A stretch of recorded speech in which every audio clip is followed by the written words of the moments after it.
Hey there, Erin Bradley here. So today's interview is going to be awesome because you're getting to meet Lindsey Benton, who's the broker owner of Live.Laugh.Denver, which is a really appropriate name for her real estate brokerage because pretty much every time I'm hanging out with Lindsey, I'm laughing, the clients are usually laughing, but beyond being an amazing bundle of fun, she's a true professional. She's done amazing things with her real estate brokerage in a very short time. She's an incredible entrepreneur. She's a wonderful friend, and I think you're gonna really enjoy this video. So can't wait to get started, so let's just get going. I'm Erin Bradley, a mortgage consultant who spent the last 10 years building a tribe of amazing entrepreneurs to better serve my network. This is the story of their journey on the road to success. So, Lindsey Benton. Hello. I've been very excited about this. I've been very excited about getting you here at this table for this interview because you're one of my favorite people in terms of being an example for entrepreneurs. I mean, I have not ever known anyone to rock it so quickly when starting your own business and going from A to Z in like rapid time. And also amazing things like getting married and going on honeymoon. And I mean, it's been a pretty jam-packed year and I'm blown away by your success. Thank you. I'm really excited to feature you here so that people can learn from what you've done. So the beyond craziness, the insanity. I'm a crazy person. Yeah, well, we all are. If we're an entrepreneur, we're crazy.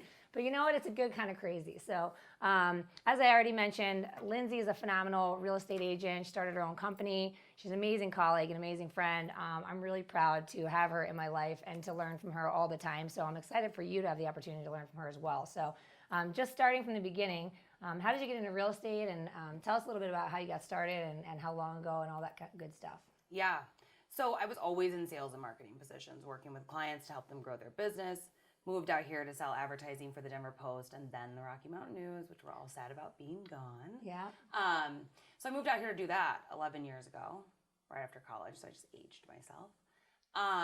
It's so funny. Do you know I moved out 11 years ago? No. Oh, yeah. And we saw each other at the public house. Summer of 05. You know this. So anyways, in doing that, I got to know the Denver market so well. And I worked with companies that were all different sizes.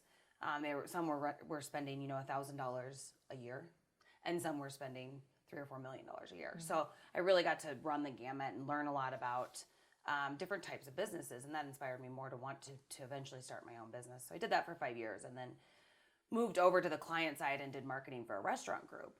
And so I was learning like how to run a small business and really spending time working directly with that owner. And I just thought, if I can work this hard for somebody else, how hard would I work for myself? Yep. So I got my real estate license, and then fast forward almost 4 years, and here we are. And I've spent some time with one of the bigger brands, and then opened my own brokerage just last summer within 1 week of getting married. Yeah, crazy person, like a genius. Yep, crazy person. But it all worked out, and he still married me, even though I'm crazy. Yeah, so that was silly of him. Yeah, I think he's a lucky guy. But it's funny because one of the things that you mentioned was how you said you were working so hard for somebody else and figured, why not do it for myself?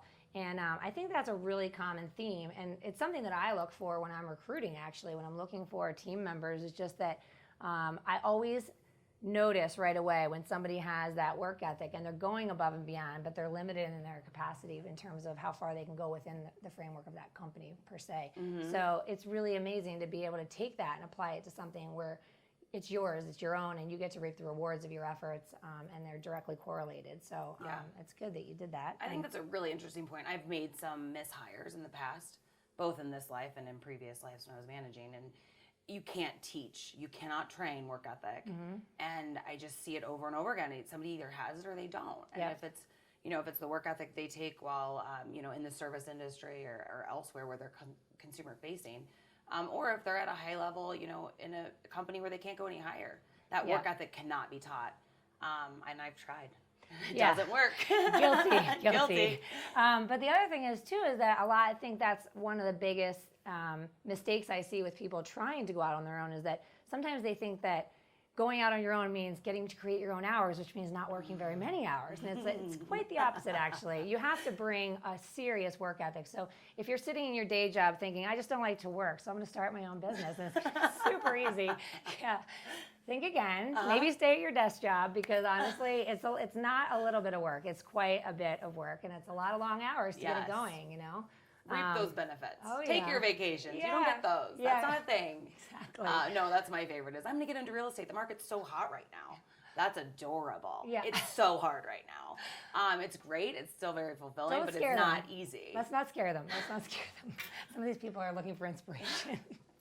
Okay, so if you could name one thing, I mean, obviously I've watched your journey and this like incredible skyrocketing success in a very short period of time. So you have worked your butt off and you've implemented a lot of strategies, but what would you say is the one that, like, if you looked back over the last couple years, one thing that you either stayed true to and were consistent with that had the most impact on your business, whatever that may be? If you could think of one thing, what would you share with our viewers here? Relationships. I mean, I have been so invested in the relationships inside the company, outside the company, with partners in the industry as well as with our clients, and really genuinely spending time with people. I think that is the biggest differentiator in any business, is to have a genuine interest in your clients, in your employees, in your team, in your partners, and then also taking that and translating it to home too, and making sure I'm sharing that genuine interest with my friends, my family, and obviously my husband. So I think that that's the biggest thing I've been consistent with, and really what's led to my success. Yeah, that's why we hit it off so Yeah. easily. Okay, so this is always a fun question, and keep it PG, please, for the audience. We don't know who's out there watching. Okay. But if we could go back to 5 years ago, before you maybe even just go back to 4 years when you first started your own business or were thinking about it, and knowing what you know now, what would be the one piece of advice you would give to the younger Lindsey? That's a good question. I think I would have told myself 5 years ago, jump in sooner. Yeah. Jump in sooner. You know this is what you need to do. Don't succumb to the golden handcuffs of a consistent paycheck. I mean, and it depends what business you're going into and how you set up your business. I have a consistent paycheck now that I created for myself, but you do. It's like, I have my health benefits and I have, and so to go off on your own, it is a big step. And I would have told myself, jump in sooner. You have the support system in place. I mean, at that point I was with my now husband, who was supportive of me. My friends were supportive of me, and I have an amazing family. They were supportive. I had the support system. Jump in sooner. Mm-hmm. So I think that would have been the only piece of advice, because would I have done things differently along the way? Sure. But I feel like it all led to where I am now. And I'm really happy with where I am now. So yeah. And I mean, we joke about, it being a hard journey, and it definitely is. You don't want to sugarcoat that. But at the same time, if you've got the work ethic to do it, and you've got the smarts and you're good at what you're setting out to do, then by all means, don't wait. Just go for it and, make it happen and do whatever it takes, essentially. Okay, awesome. So there's a lot going on. I know you've got a lot of things happening in your business that are really exciting. So if we were to fast forward 5 years, what does Lindsey Benton's business look like? What does Live.Laugh.Denver look like in your mind? What are you shooting for 5 years from now? Yeah, we really are focused on being a top boutique brokerage in Denver. So I want to have up to never more than 10 awesome agents. I say never more than, I'm sure there'll be exceptions along the way, but really being the best of the best agents in Denver. And I want to create, continue creating systems that allow the agents to live full lives, including vacations and time off, and creating partnerships that do give you a more traditional time off scenario, and then also allowing agents to pursue families. I think that that's a huge issue in a lot of entrepreneurial positions, is that you can't take a maternity leave or a parental leave of any sort. And I think that that's something we're going to continue to work on, and we're going to continue to see play out. I mean, we're seeing it right now in New York City and San Fran now. So yeah, that's by far one of my favorite things that you've implemented. And when you sent that intro to Live.Laugh.Denver letter out to your database, I just absolutely loved the way that you put an emphasis on family, because it is a real challenge of the entrepreneur in general, and specifically in our business, that we're expected to be on call 24/7. And at the end of the day, that's just no way to live. If you don't rest and recover, it's like a boxer in the ring trying to win a fight without taking a break and getting some water. We can't be the best version of ourselves without a little bit of rest and recovery. So I'm excited for you that you're building something so special, and it's going to be a lucky place to work for anybody that ends up on your team. So yeah, I'm really excited to see where it goes from here. So this is kind of a random question, but I have a section on my blog that's my favorite books and my book list. So I'm always asking people. I know you're not a big lover of reading, but I'm forcing you sometimes, I feel like. So tell me, please, if you've read any books recently that have been influential for you in terms of building a business that would have an impact for our viewers here today. Sure. Erin knows I don't read. She's working About on it. 6 months ago, I adamantly said, I don't read. But now she's all grossed up. But now I read. She's all grossed up. I read enough in college. I read enough in high school. I don't read. So no, now I've been reading, and I do listen to a lot of podcasts. So I collect information a lot. Well, audiobooks are fine too, so. Totally. But the best book I've read for this business and for these skills was E-Myth Revisited. And it's about a woman who bakes pies. So it doesn't have to be, it's not specific to an industry at all, which I love about it. And it really is, you can't be the best pie baker and run the best company. And so it just really helps you like isolate what you are and then also who your team members are and then make sure you're leveraging them the best. So really dividing and conquering. And I think that is the best business book I've read.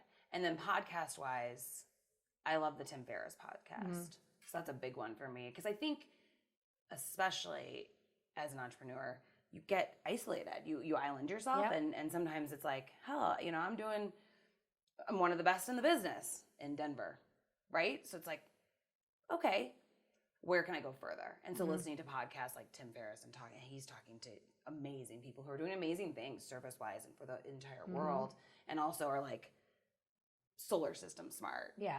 So I think it's a good broadening. Yeah.